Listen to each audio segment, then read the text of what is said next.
So when I started this subject of resourceful influence, actually the first category that uh, were in my mind were the upcoming team leads, upcoming managers who have been there and they were bright and they were recruited for a lower position, but they have qualified to become the managers, right? And so there will be a lot of resistance from the team as well as from the management because they have always seen this person as a supporting person, and now this person is going to head that department. So many of the seniors actually raises this idea. This has been my observation. Of course, in a very professional outset, you um, maybe this doesn't happen, but suppose if it happens, it has happened with me because when I started with many organizations, because I have been very unconventional in my profile and always have done something very different from the previous one. So that is why I had always to prove myself that I am good for this job. And when it becomes a decision making thing, people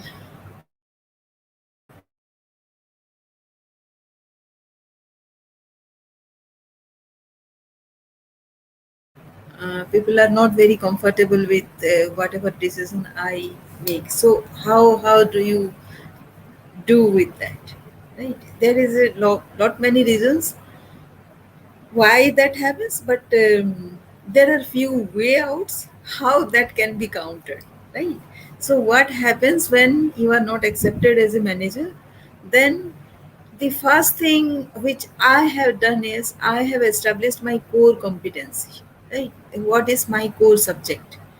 And that I always stuck to that subject. And in addition to that, around that, actually, I have contributed in helping others to grow in their subject. So that way, I have been known as a person who actually helps grow the other person. So it is a leadership ability, right?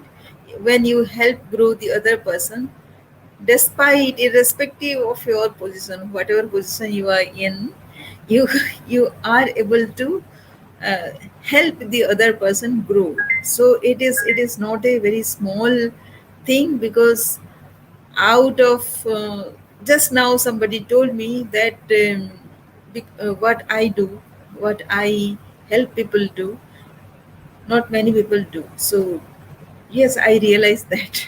And that is why that is my forte, because I am not going to lose anything with that.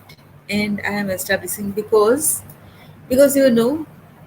this this also should be the leader's ability to look beyond the immediate goal, right? If somebody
it may be a little disturbance here out here because of the internet. And the second thing is, like go by job requirement, whatever is the requirement right now, focus on that. Don't think about the other things, like say how you have been treated and whether this is the right time to counter all those people and their behavior and their attitude. No, no, no. When there is a requirement, please focus on that requirement and contribute to the team. And don't let your other attitude and other grievances to come up to the fore and ruin the entire work. No, this is not the time. So please put yourself in the secondary position when a job requirement is there. The team needs your help, and if you can help, please help, because that will establish you and establish your strength, right? So that is the second thing. And there are other scenarios when other people will take team members viewpoint against you, and it is not that you will always be mita mita with everybody, sweet sweet for everybody, right? So something has happened, and if you have gone against somebody which is not very palatable to that person, and that feedback goes against you, then be assertive and do something more. So that person, you can help that person also grow, right? If you can help that person to grow, that person will be dependent on you. And then, with irrespective of position, again, what I am saying is, it is not about the position, it is never the position, it is always your responsibility in front of you that counters, that matters, right? And that responsibility is the most right thing to do and be indulged in, irrespective of other person's behavior. So that is the third thing: be assertive and be helpful, right? And immersed in your activity. Be occupied with your activity. Ignore what other people say. Maybe you can just say something as a passing comment, but it should not have any depth. You just get to the that person and go to the deep, to the core, and contribute to the work. And the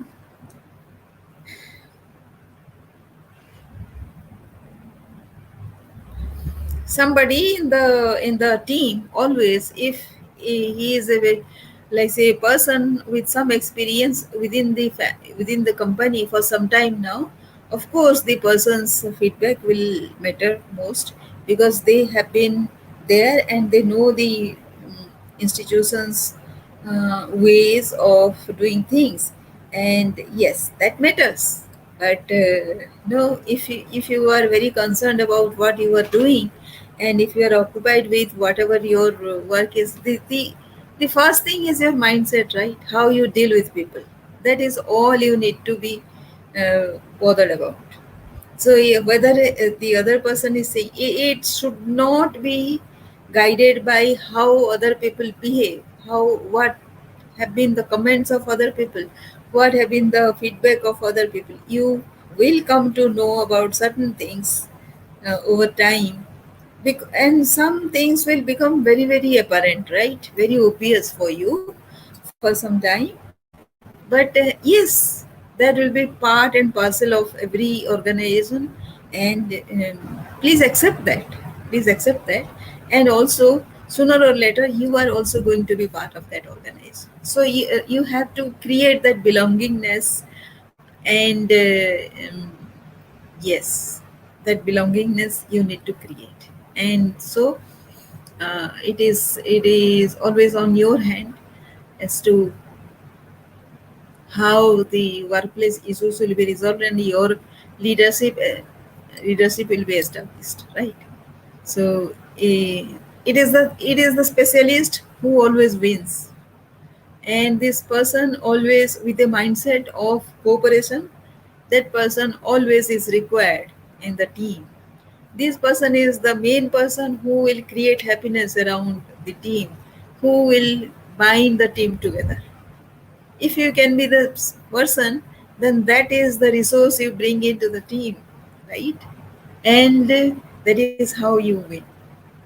Hope this aspect of resourceful influencing is helpful to you, and if so, please subscribe to the channel. Of course, like the video as well, and give some feedback, some positive feedback, so it becomes very good for me also.